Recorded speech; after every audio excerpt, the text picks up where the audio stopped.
Barton, Brad.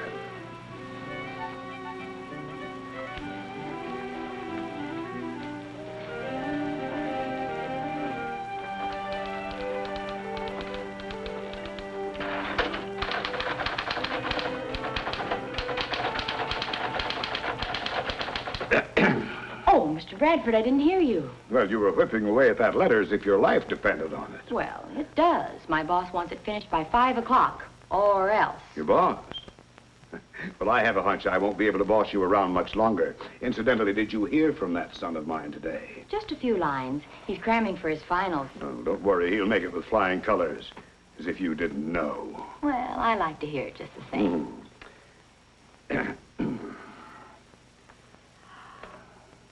Oh, Jim will be thrilled. Yes, sir. 2 Bradfords, 1 at each end. And me, right in the middle.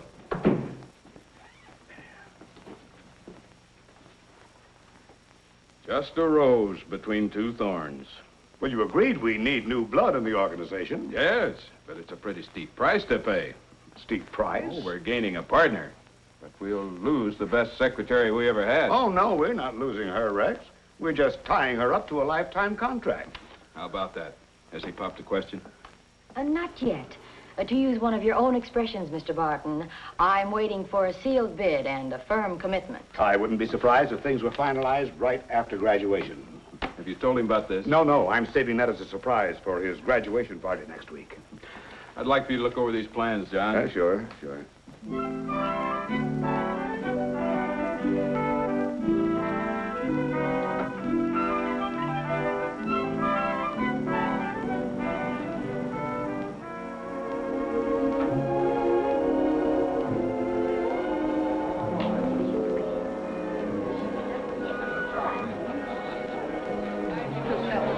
Watch that waistline, Roy. I guess you're right, Rex.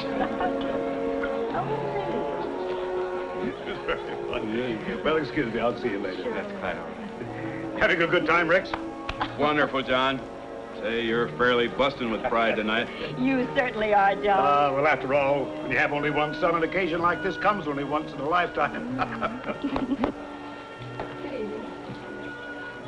Bob! Nice to see you again, Bob. Same here, sir. Come in here. This is Mrs. Barton. How do you do? Hello. Mr. Barton, my partner, Bob Connors. Bob, hello. Nice to meet you, sir. Classmate of Jim's. Yeah, he's going to be an engineer, too. Oh. You going to settle around here, Bob? I haven't quite decided on that yet, sir. Well, stick to construction. This country's growing faster than we can pour concrete. You're right. Take care of him, will you? Right. Sure thing, How John. about See a ya. glass of punch? I'd like that. We're so delighted you could be with us, Pastor Goodwin. It's a pleasure for me, Mrs. Bradford. Too bad we can't get together more often. I know John's been busy. Well, you can say that again. That big construction job downstate has me hopping. Will you be able to resume on the Finance Committee soon? I'm going to try to be at the next meeting. Excuse me, will you? Surely.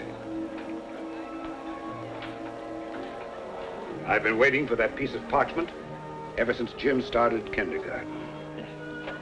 Well, I'm glad everything worked out the way you wanted it to, John. Oh, don't get me wrong, Roy. I didn't force him into engineering.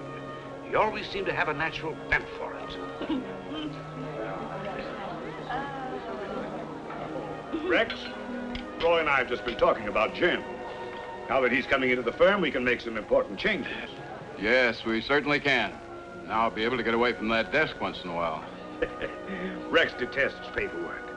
If he had his way, he'd be back in a pair of field boots, straw bossing every job. Hey, where is our guest of honor? Oh, he's working on a long-range project.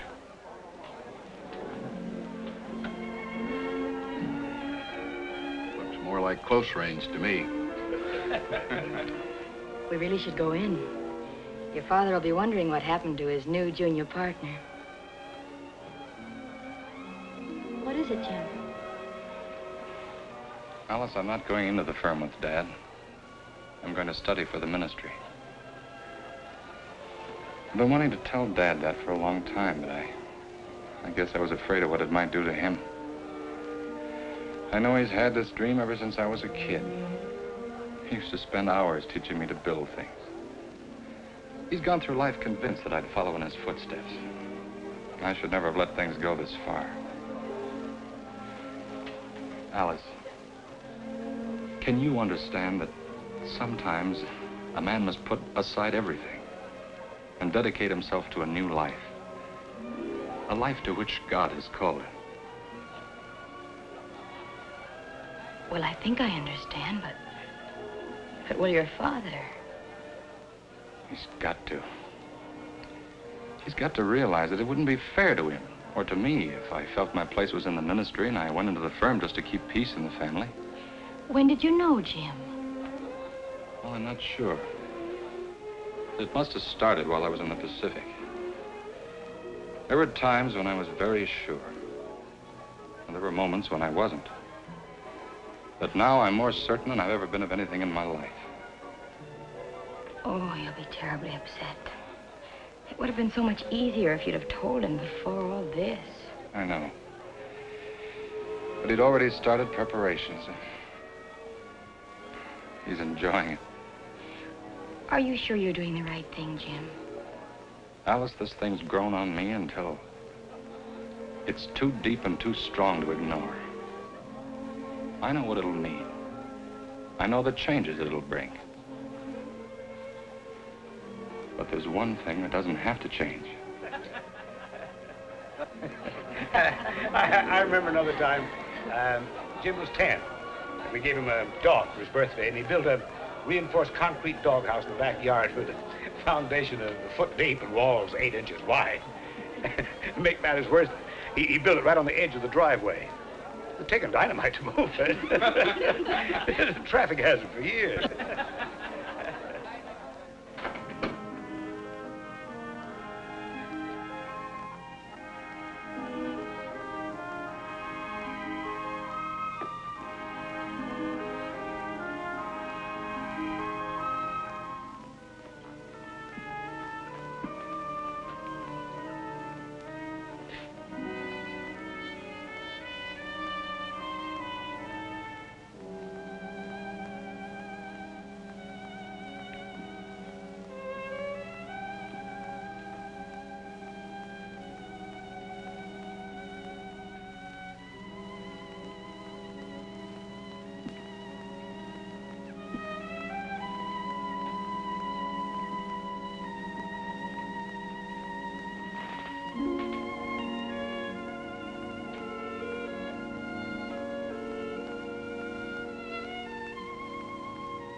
Inspiring, isn't it?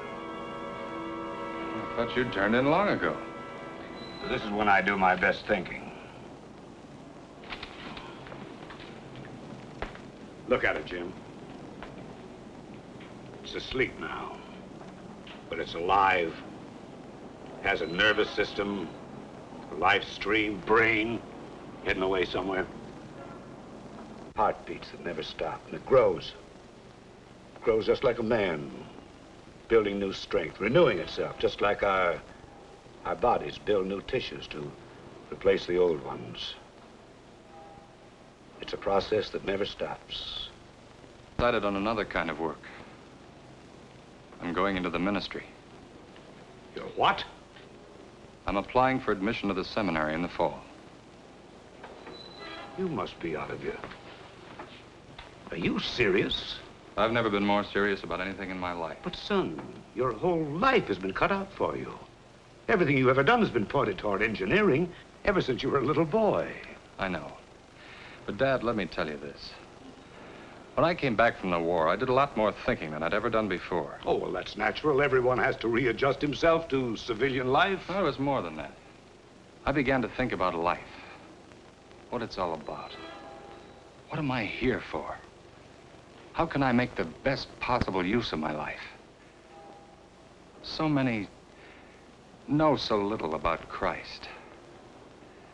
That's why there are men who dedicate their lives to help bring others to God through the gospel. And they're builders too, not with steel and concrete, but with something far more powerful and more lasting. There's nothing wrong with steel and concrete, Jim.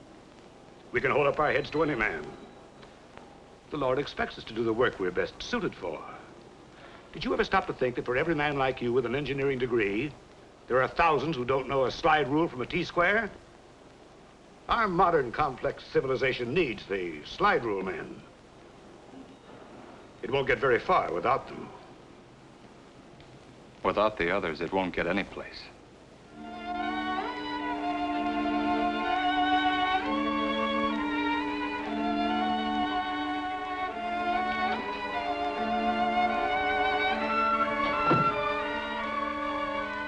What's the matter, John? Still worrying about Jim? Well, not as much as I was last week. You know, the way I've got it figured, Rex, if he hangs around here for a couple of months, he'll be forgetting all about the seminary. Jim, will you come in here, please? If he's as good an engineer as I think he is, he'll be just dying to get his teeth into something like this. Yes, Dad? I want you to see something that's out of this world. First of its kind anywhere. 3 sides faced with glass and aluminum hung right on the steel. There should be a terrific saving in weight. Not only that, we'll save something like 60 days in the facing work alone. Nice recognition for any man connected with it. When do you break ground? Early in the fall. If we get the bid, that is. Mr. Barton, I have Pittsburgh on the line for you now. Thank you, Alice. I'll take the call in my office. Excuse me, John. Thank you.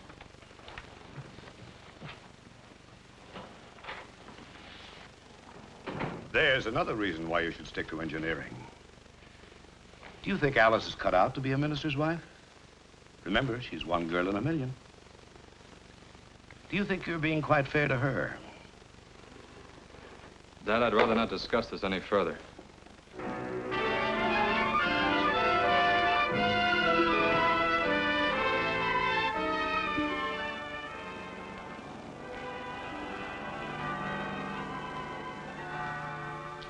Thank you, Marion.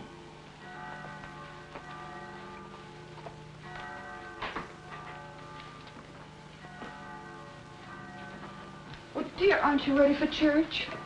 No, I can't go today. These specifications have to be in the first thing in the morning. With Rex out of town, the whole load is on me. But, John, surely I know, Dora, but I'll be tied up with this all day, maybe half the night, and it's have to go on this way for a long time. Until we get more competent help in the office. I'll get the car and meet you downstairs, Mom. John, you've got to stop behaving like a little boy. You've got to realize Jim's old enough to make his own decisions. I wonder. Decisions are supposed to be based on common sense. Jim's showing very little of that. John, how can you talk like that? He's told you his reasons. You know them just as well as I do. All right, Dora. But I have a hunch that before the summer's over, he'll think twice before throwing his whole future away.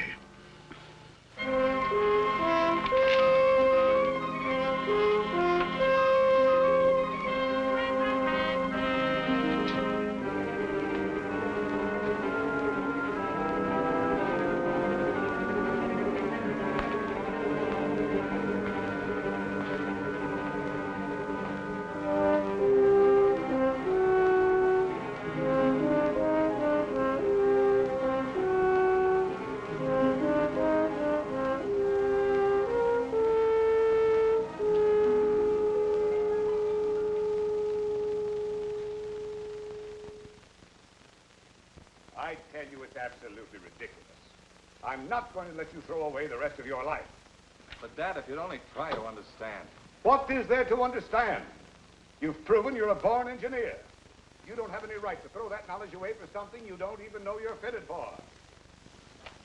A man his age shouldn't be losing his temper that way. I tell you, it's I was afraid this would happen. But, Dad, if you'd only Mr. Bradford's tried to hide it, but he's been brooding over it for weeks. You've proven you're a It's not going to get him anywhere. Jim's made up his own mind. I'm not going to let you throw away the rest of your life. Cheer up. A lot can happen in the next few years. It's something I have to prove to myself. Can't you understand that, Dad? No, I don't. It's just plain stubbornness. Any way you look at it, it doesn't make sense. I thought after a summer at home you'd come to your senses. Realize how idiotic the whole thing is. Dad, I can't help suppose it. it doesn't matter to you at all that I made plans for you all these years. Plans for you to keep the name Bradford alive. Dad, I found something more important than building bridges and skyscrapers.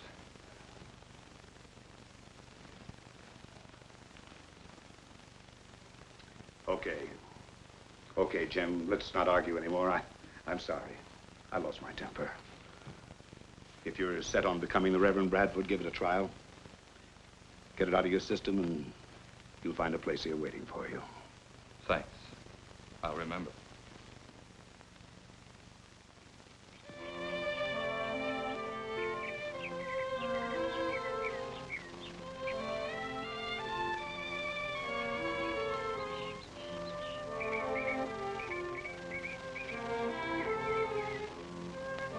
Alice, darling, your letters are always so wonderful, like a breath of home and the voices of all my loved ones. You will never know what they mean to me. The past few months have opened up a new world to me. I'm more certain than ever that I have found my calling. Please write soon. All my love, Jim. Good morning. Morning, Mr. Bradford. Well, I see the mail came through again. Mm-hmm. Come in a minute, Alice. Yes, sir.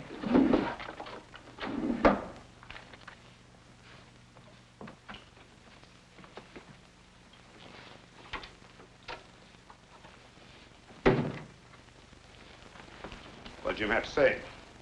Apparently everything's fine. So I gather. Don't never mind your notebook, Alice. I just want to talk to you a minute. You know, ever since you and Jim had your first date, I've always had it in the back of my mind that someday you two would settle down together. Mr. Bradford, I've heard of matchmaking mothers, but never matchmaking fathers. Oh, my wife feels the same as I do. She thinks you'd make a wonderful couple. Alice, I'm worried. If his letters to you have been anything like the ones I've been getting, then it's plain to both of us that he shows no signs of quitting.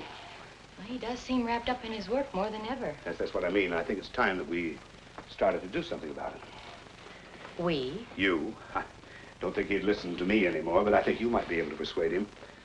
I'm just sentimental enough to think that he'll listen to his heart sooner than he will to his head. But, Mr. Bradford... what do you think might happen if you suggested that you're not interested in becoming a minister's wife? I don't see how I could tell him anything like that. After all, he hasn't even asked me to marry him yet. But I thought you always had an understanding. Well, not exactly. At any rate, we're really not engaged. Well, just the same, I feel that he might think twice if you raised serious objections. I'm not sure that I should, Mr. Bradford. You see, I want him to do whatever will make him the happiest.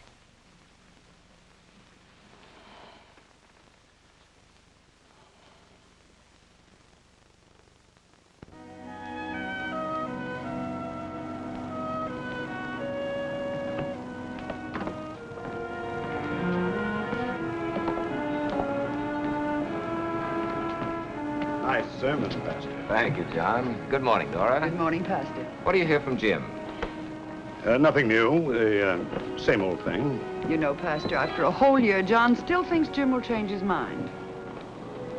You think so, John? Time will tell. We'll see. I've had a couple of letters from Jim, too. I think I know what time will tell. Well, John, we must be going now. Good day, Pastor. Yes, good morning, Pastor.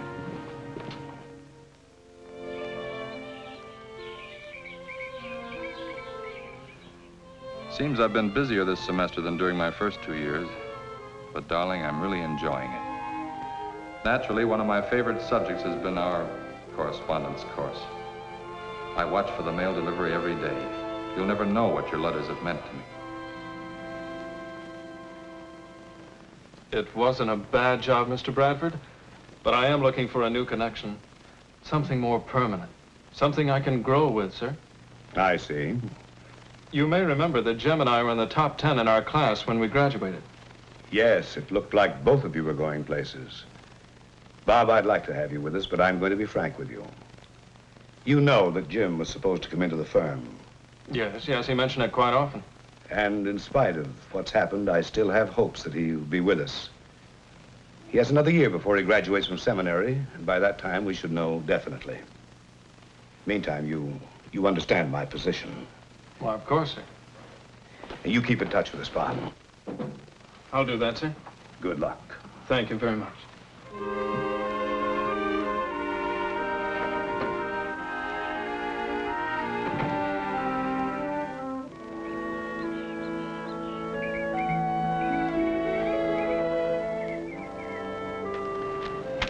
Boy, did I move fast when I got your call. I went right to the station from work. Of course, your dad let me off early. For all the good it did, I had to wait a whole hour for the next train. But that doesn't matter. I'm here now, and we can talk. Jim Bradford, you haven't been listening to a word I've said for the last 5 minutes. What's the matter with you? You seem so eager when you phone me. Alice, I've been wondering for days how to tell you, how to ask you. Ask you to marry me. But there's something I've got to tell you first. What is it? Well, a few days ago, I received my appointment. I've been assigned to foreign mission service. Foreign mission? But why? I always thought you'd be here in your own church, like Pastor Goodwin. I know, I guess most of us think about it that way when we start. But I hadn't been here very long before I began to look at the whole program of the church from an altogether different angle. I began to see it as a global strategy, carrying out the command of Christ, with dedicated men holding outposts in distant lands. And somehow I began to feel that God intended me to man one of those outposts. Oh, but Jim, how can you be sure? Darling, I've been thinking and praying about this almost every day. A year ago, I wasn't sure. Today, I am. New Guinea? New Guinea? You must be out of your mind. I've never heard anything so idiotic in all my life. What'd your mother say to all this? She understands. Well, I don't. And there's something terrible about taking a man with your training and sending him out to a place like that. You go where you're needed. Tell them you're not interested. But I am. What can you do for a bunch of savages like that? I'm going to try to bring them to Christ. You're qualified for bigger things. Is there anything bigger?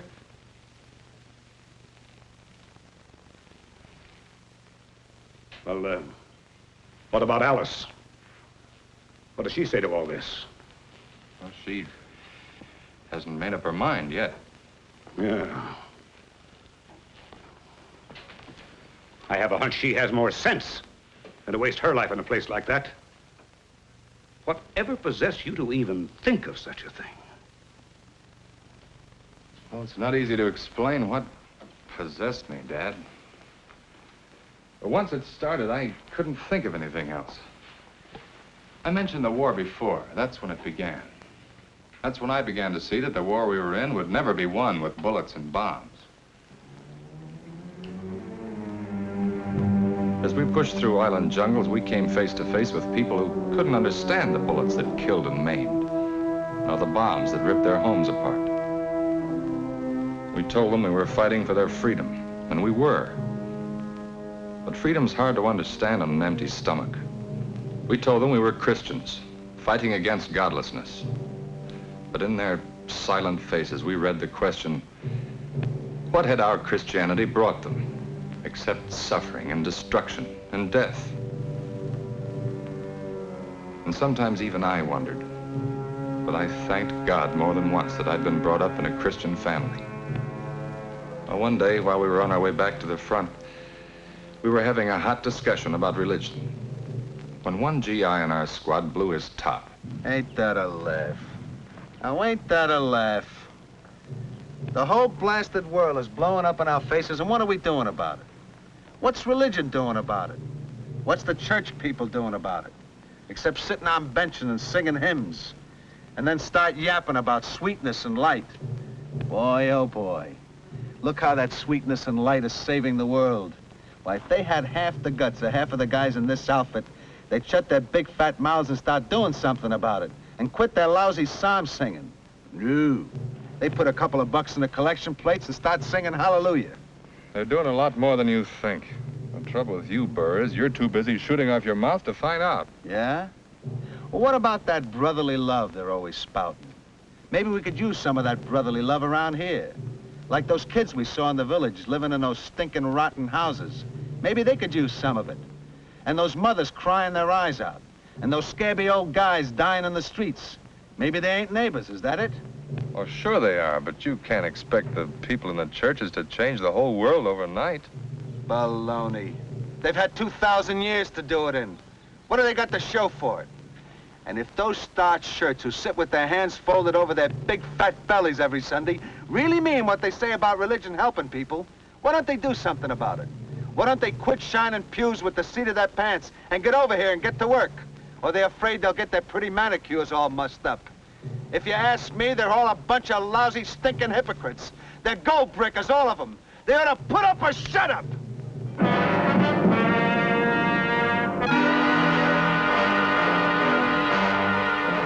How could I answer him? How could I explain away a complacent, comfortable Christianity? I used to wake up at night with his words beating at me. I've never been able to get them out of my head. Maybe now you can understand how I've felt ever since I came back.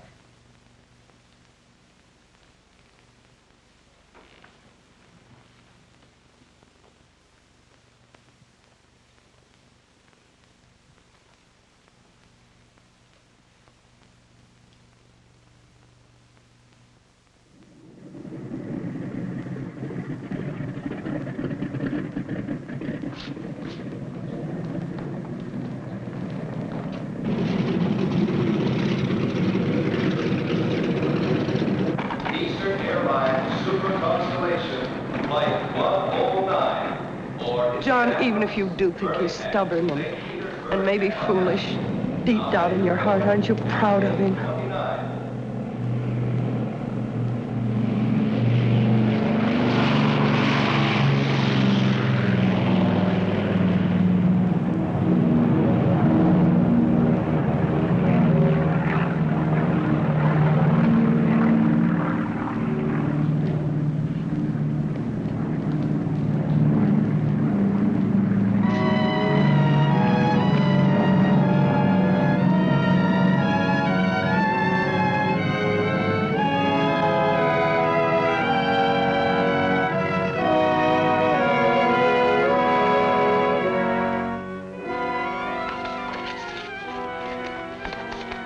Alice, Mr. Barton in his office? No, sir.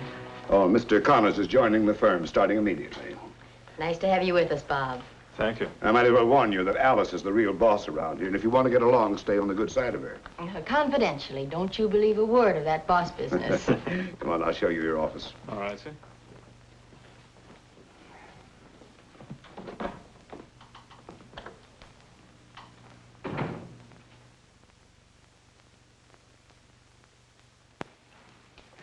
Thank you, Marion.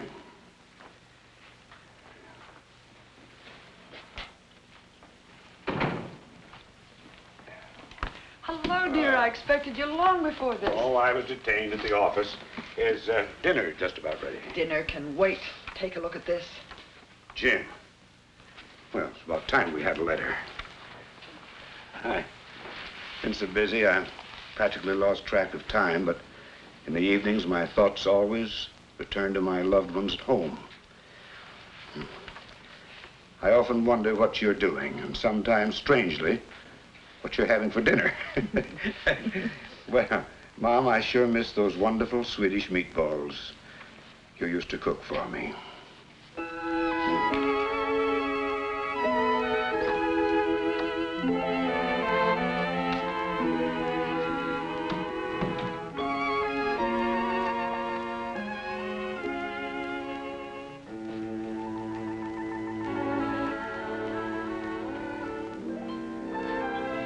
Hey.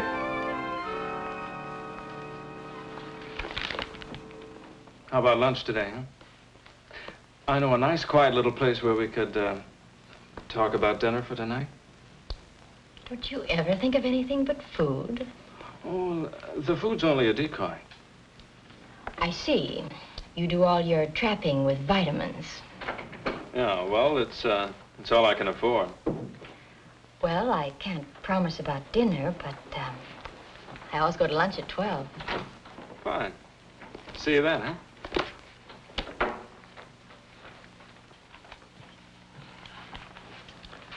The weather holds a few more weeks. We're going to be in good shape on that Lennox job. Yes, looks like that double shift idea of Bob's is paying off. Saved a lot of headaches. You know, I think he deserves some kind of bonus. Judging from the way things are going, he'll probably be able to use one. What do you mean? Maybe I'm wrong, but I think I've noticed a cow-eyed look every time he's around Alice. Oh, I don't think there's anything to it. Jim's been very faithful with his letters. Yes, but Jim's 10,000 miles away.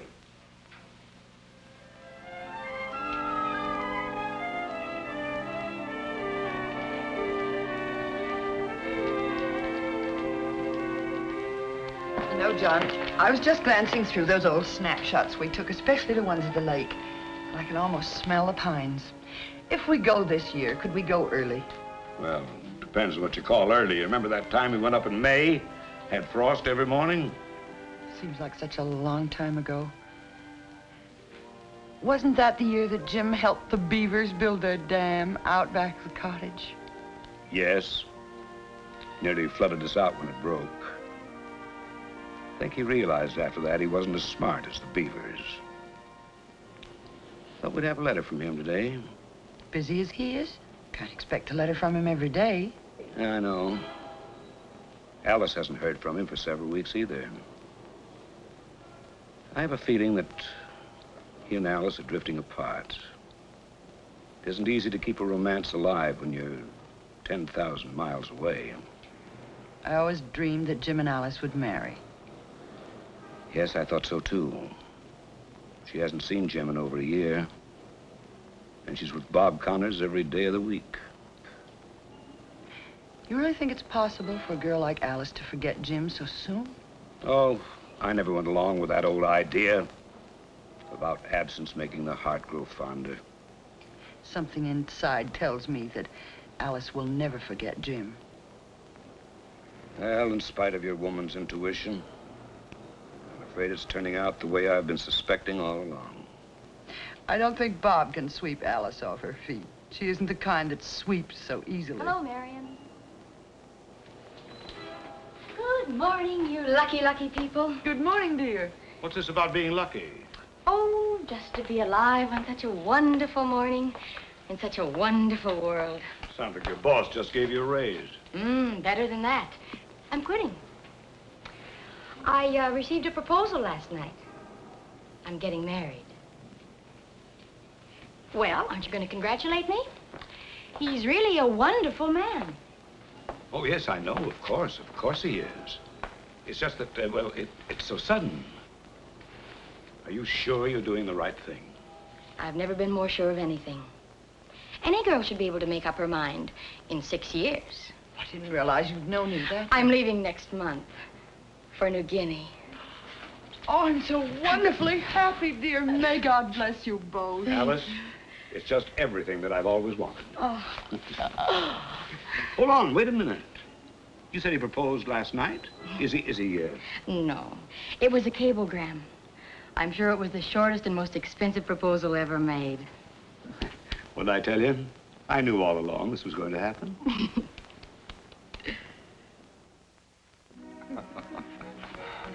And this is the first picture we got from him a couple of months after he landed at his mission in New Guinea. And this is Jim and Alice on their wedding day. They said it was quite a celebration for the natives. Uh-huh. And this is a picture of their first baby when he was 3 months old. They named him Jim Jr. And this is a picture of little Jimmy on his 2nd birthday. We got it in our last letter. I haven't pasted it in yet. Fine-looking boy, isn't he? I'll say he is. James W. Bradford, Jr. Every inch of Bradford if I ever saw one. He has Alice's eyes, though. Oh, but look at those shoulders. He's going to be big like his father. His grandfather.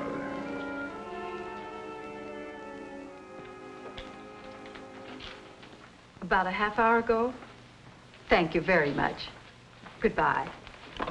Mrs. Bradford said he was coming straight to the office. Oh, I hope so. He knows this bid has to be in by 11 o'clock. No chance of postponement, huh? We might just as well forget it. Good morning. Good morning. You had us worried, John. We've got less than an hour to take... Yeah, I know, Rex. I'm sorry. Come here. I've got something to show you.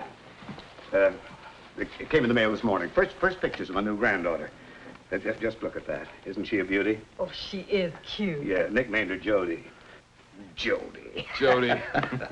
Oh, just look how Jimmy's grown. My goodness. You know, I don't see any reason in the world why that young fella shouldn't grow up to be a crackerjack engineer someday. Now there, look at that, Pastor. Living in a shack out in the middle of nowhere. Now I ask you, is that any way to raise a family? What's going to happen to those youngsters brought up with a bunch of savages? If the gospel has reached them, John, I'm sure they're savage in appearance only. But look at it from a practical standpoint. If Jim had stayed here with the firm, by now he could be earning enough to keep a dozen missionaries in the field.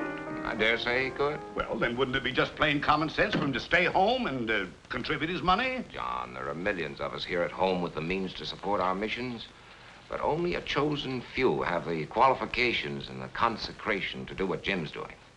Ah, I still say he could do more for his church right here than he ever could in that God-forsaken place. God never forsakes. That's why he called Jim to carry on his work in a distant field. Well, what is it, dear?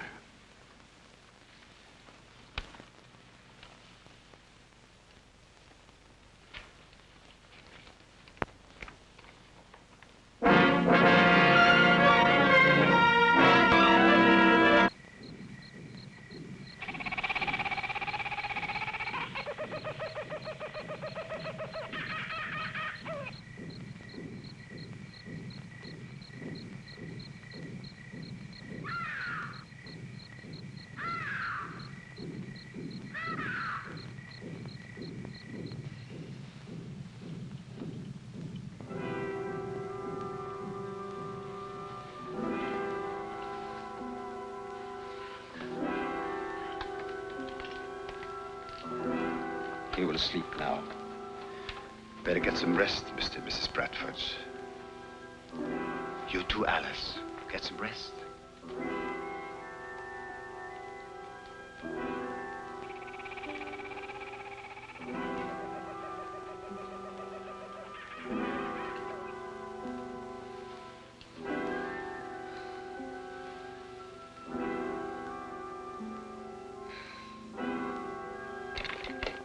Is there no chance of moving him from this place?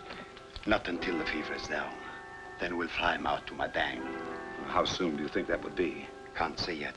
Each case is different. Depends on the individual. Has to run his course.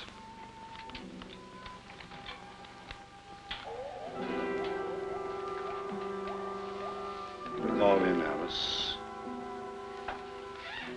Can't I stay? I don't like the idea of leaving him alone.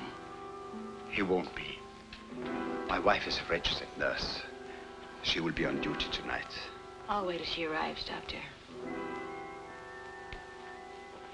Does he make his headquarters here?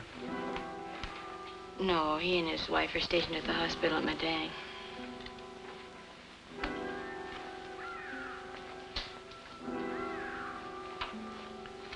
Is this where Jim works? It's his main base, but he spends a lot of time out in the native settlements. That's where he picked up the fever.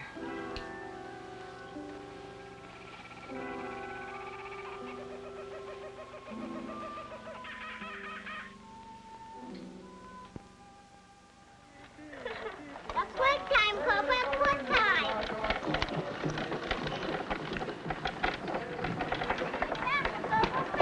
Wonder which one they'll wear out first, Copa or the wagon. They don't seem a bit nervous in front of that native. Copa's one of their favorites.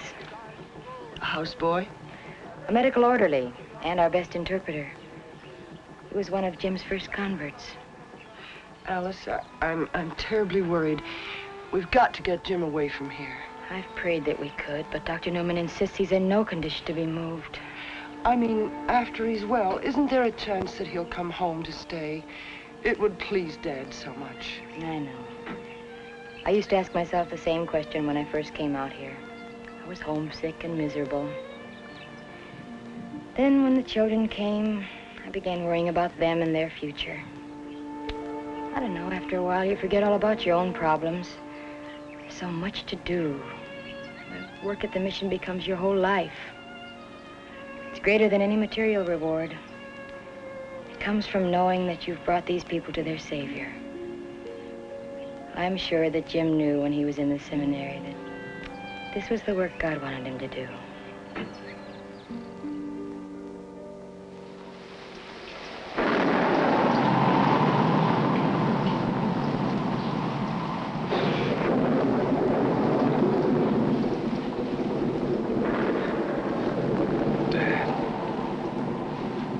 Yes, son. You look fine, Dad. Sorry you had to find me this way. My fault, Jim. Should have put my foot down. Could have saved you from all this. No, Dad. I was saved a long time ago. That's why I'm here. But you've done your share. It's time you came home now. Not yet, Dad. You wouldn't walk off the job when the building was half finished. We're not even that far along. Barely laying the foundation.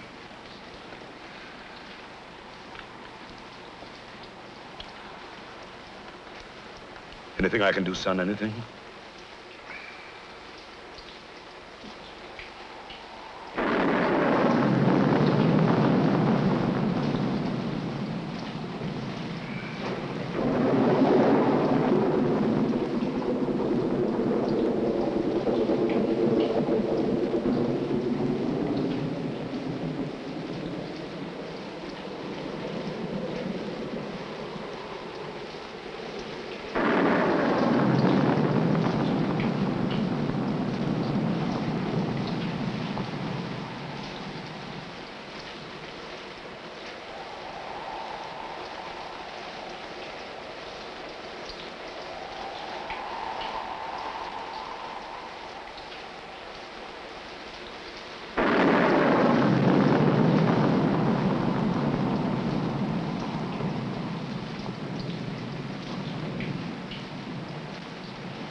Alice, quickly.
I wasn't sure where you wanted those packed. He always kept them together. I think he felt they represented what he was trying to do. Building a house of God and bringing souls out of the darkness to worship in it.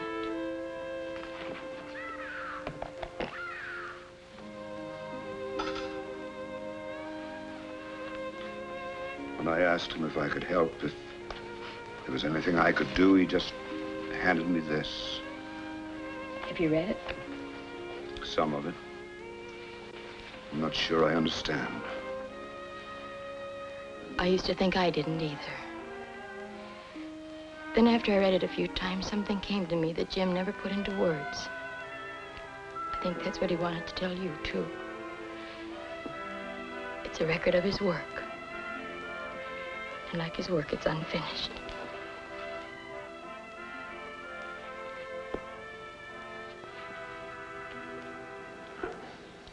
I got it all this good for you, Amu. If it starts squeaking, put some grease on the wheels.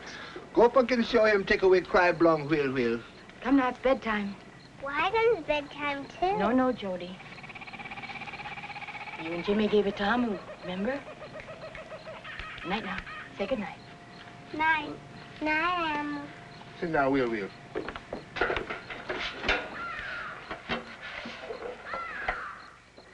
Say good night to Grandpa now. Good night, Jody. Sleep tight. You too, Jimmy.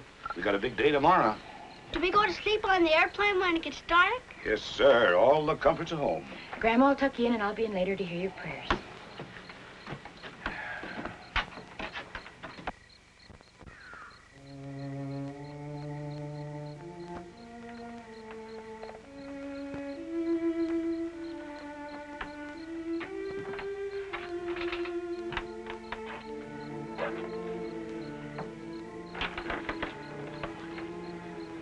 Anything I can do, Alice? No, thanks. Packing's just about finished. I didn't have any idea of all the things you did out here. Jim's letters never told half the story. Tell me frankly, Alice, wouldn't you say it's a losing game? It isn't a game. Jim always used to call it a fight. In spite of all the setbacks, he had a taste of victory. That's what kept him going. Have you noticed the record of baptisms? Yes, I saw he baptized a big class in April.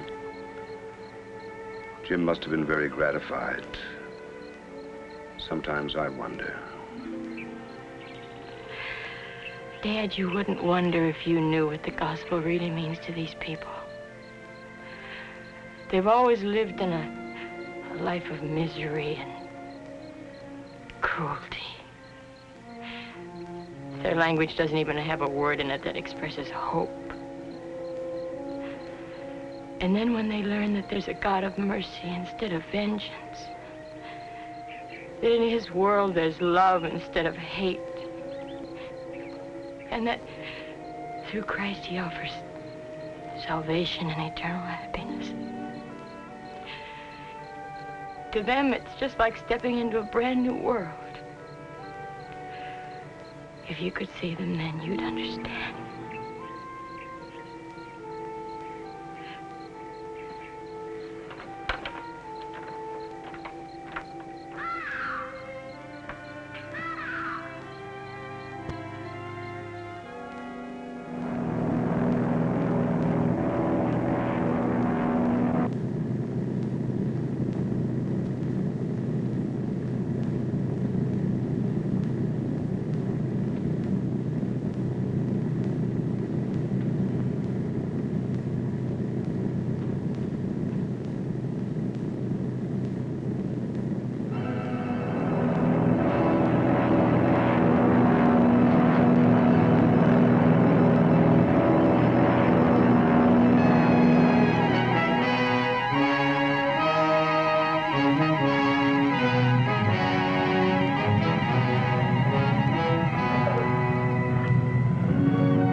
John, it's late. You should get some sleep.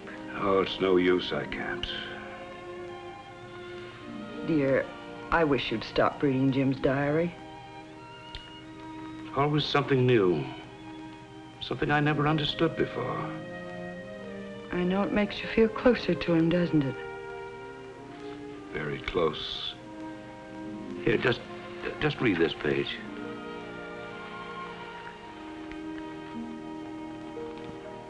If only our people at home could be here to see the darkness disappear under the light of God's word. Those were his last words. Never had a chance to finish his work. Jim understood that God's work is never finished and that others would go on with it.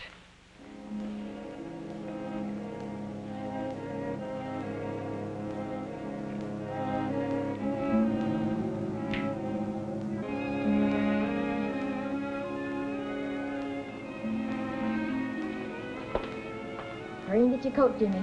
All right. I've already got mine. Here, I'll help you put it on. It's so wonderful to hear children's voices in the house. Oh, it's going to be so much fun. John, it isn't good for you to brood like this. Well, it's no use. I can't forget. But you must forget. What's it like, Mommy? Oh, you'll And don't see let the in a children minute. see you in this mood. I'll try. I think they're just about ready. Well, come along, dear. I'm so happy, Mommy. Oh, I'll bet you are. I've never seen anything like it, the way you're growing Nice out to of help this you. coat. Yes, You haven't had it a month. Oh, the climate agrees with him. He'll be ready for football before you know it. Are you going with us, Grandpa? Where are you off to today? We're going to see all the animals, lions and tigers and elephants. Circus in town? The zoo. Grandma promised to take us. Aren't you going, Grandpa? Oh, I'd like to, but I've got to go down to the office for a while. You have a good time, Jody. Scoot along now. Don't miss Come on, anything. hurry up. Don't forget to buy peanuts for the elephants. Bye, Grandpa. Bye. Have a good time, children. We will.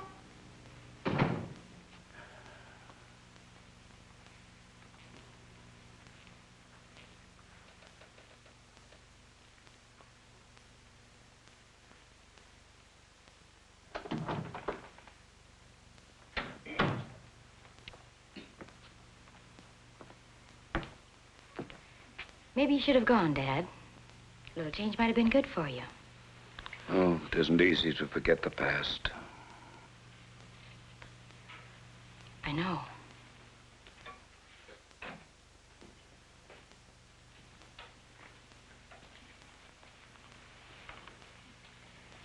I made myself miserable, too, trying to forget. But now, Dad, now I find something very wonderful in looking back. The things Jim did will never die. Knowing that, I don't want to forget. What if his work does live? Jim's dead. Why? Why was he taken away if he was doing so much good? Doesn't make sense.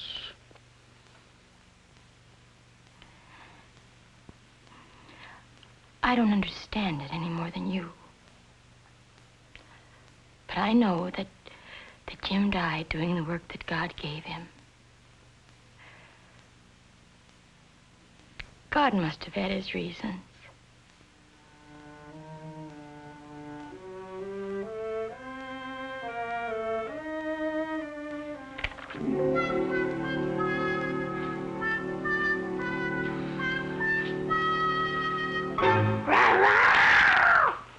I scared you, I betcha, didn't I?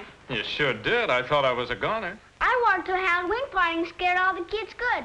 I'll bet you did. Yeah, let me see that. Attaboy. Whoa! Hey, that was close. What you need, young man, is some diagonal bracing here. What's that mean? Yeah, I'll show you. Every building needs bracing, Jim. Why? Otherwise, it's like trying to stand on one foot. Another engineer in the family? Bob can fix anything. You better get ready for bed, Jimmy, if you want Grandpa to read you a story. Okay. Tell Mommy how I scared you. All right, Jim, we'll do that. Good night, huh? Night. Well, he's quite a boy, Alice. How are they taking to city life, huh? Oh, it's amazing how they adapt themselves. You'd think they were born here. Sure. I imagine before long they'll have completely forgotten their life over there, huh? Yes, I suppose they will. Alice, do you think... I'm sorry I kept you waiting, Bob. It was a pleasure, sir. Well, you'd better set up a meeting with Rex for the first thing in the morning. I want to discuss these with both of you. All right. Well, I'm ready, Grandpa. Well, I'll be right with you. Suppose you scoot out there and get the book ready, huh? Okay. Well, now the night shift goes on duty. I'll see you in the morning. Good night, sir. Good night. Not a long story, Dad. It's past their bedtime. If he ever gets over his great disappointment, it'll be because of them. And as Jesus was walking by the Sea of Galilee, some fishermen were washing their nets from the sides of their boats. Two of them were brothers. Their names were Simon and Andrew. And Jesus came to them at the side of their boat, and he said to them, "Follow me, and I will make you fishers of men." What's that mean, Grandpa? Were they going fishing for men in the water? What? Oh, yes. Well, you see, what Jesus meant was that the fishermen should follow him as he went from city to city, helping to bring other men to him, so they could learn more about Jesus. Like my daddy did? Yes, like your daddy did.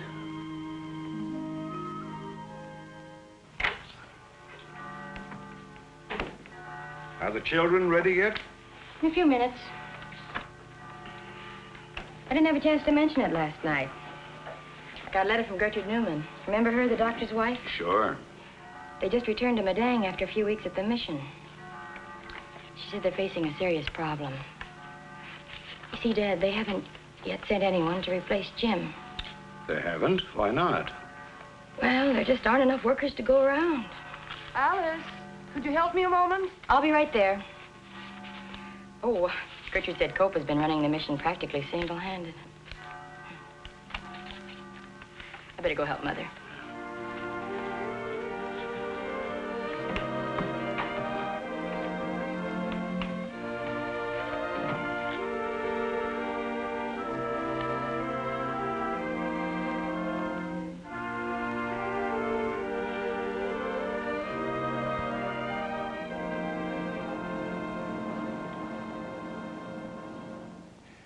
Indeed, these words of the Savior could well be called the overriding compulsion of his entire life. Listen to the urgency with which he speaks.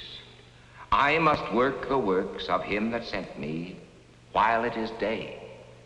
The night cometh when no man can work. Now, what was the work to which the Savior had dedicated himself so unselfishly, so unremittingly, so completely? It was the work of redeeming a lost and sinful race from the guilt, the power, and the punishment of sin. By his holy, spotless life in our stead, by his innocent suffering and death in our stead, he paid the ransom and won our complete release from the infernal powers of darkness.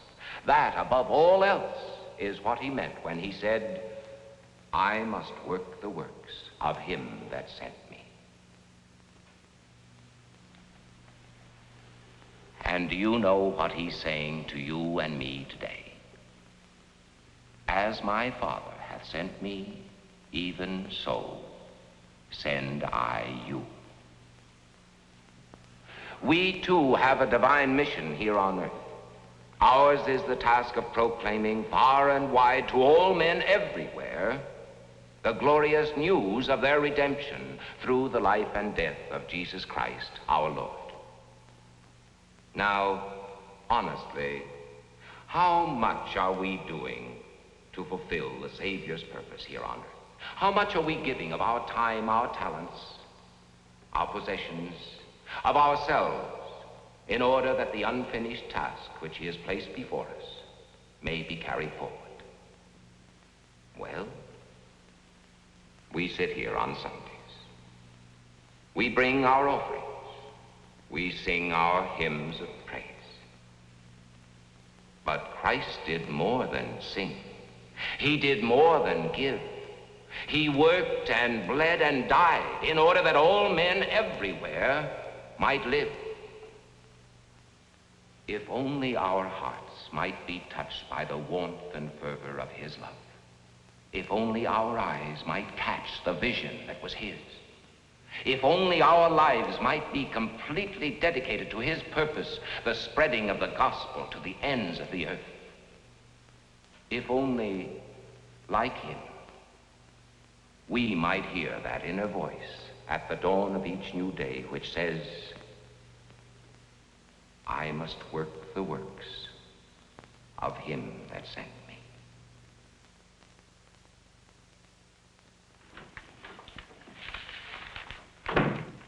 Has Mr. Bradford come in yet, Miss Lane? No, he hasn't. Call me when he does. Yes, Mr. Barton. Good morning, Miss Lane. Good morning. John? Oh, hello, Rex. How's everything? Under control. I'd like to go over these Bardwell papers with you. Of course. Come in. Come in.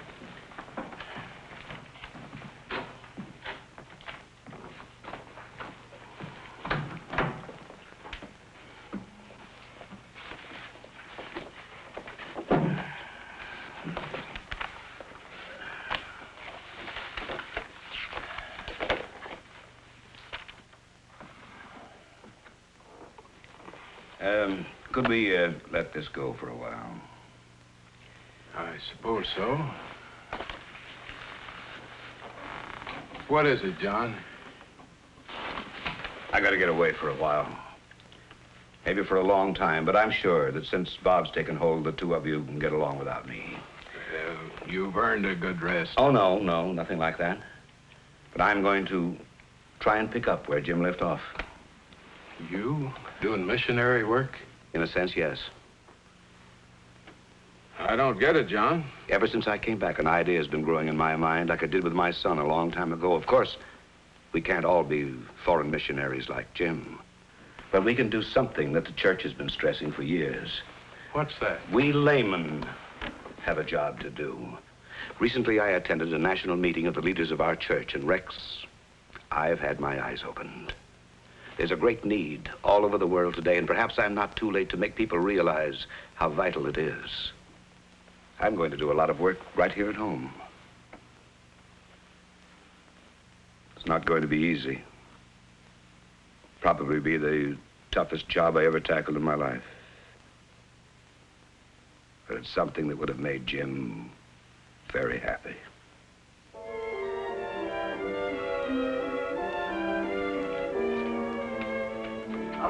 Do wish he'd hurry.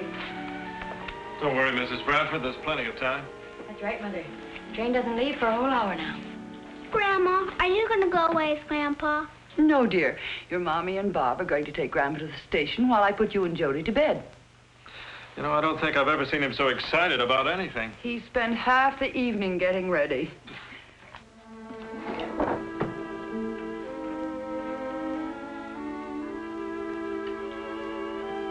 You really going fishing, Grandpa? Fishing?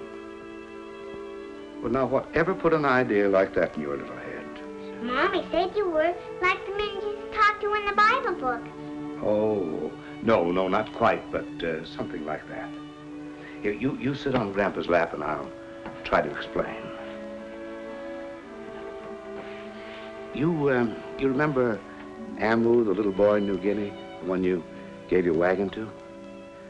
Well, there are lots of little boys like Amu all over the world. who don't know anything about Jesus. Somebody's got to go and tell them, like your daddy did. My daddy told everybody about Jesus. Well, Jolie, I can't do what your daddy did. But I'm going out and tell a lot of people that the world needs the very thing your daddy did. And maybe when they know, they'll send more and more people all over the world to do what he wanted to.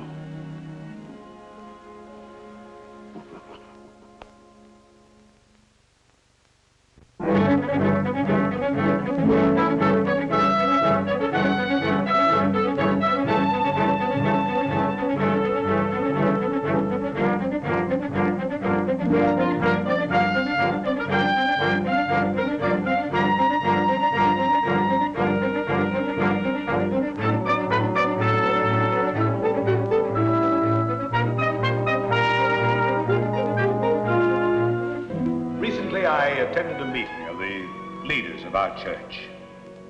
Day after day, they discuss the tremendous opportunities which God has placed before our church and the problems which have come to us along with those opportunities. There was one thing on which all of these men were agreed. The financial patterns which our church has followed up to now will never do. The financial patterns of the past will never do in the face of the present challenge. When I came back to my own congregation, I presented this problem to our church council, and I said, brethren, what this meeting needs right here is not another resolution, but a revolution. A revolution in our financial thinking. We must rethink our entire life of Christian stewardship. We must pray, we must work, we must live our faith every minute of the day. I know that I am approaching the evening hours of my life. But whatever time and whatever energy the good Lord still gives me, I am going to dedicate myself to the building of his kingdom. If the kingdom of Christ is to be built, it is up to us to build it, you and me.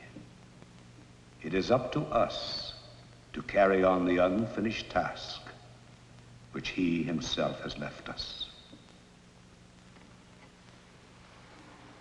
He gave his life for me, and I am going to go all out for him.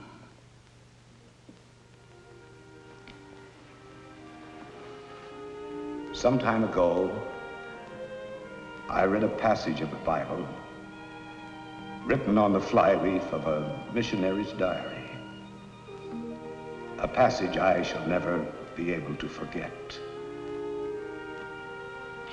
I should like to leave it with you tonight. They are the words of Jesus.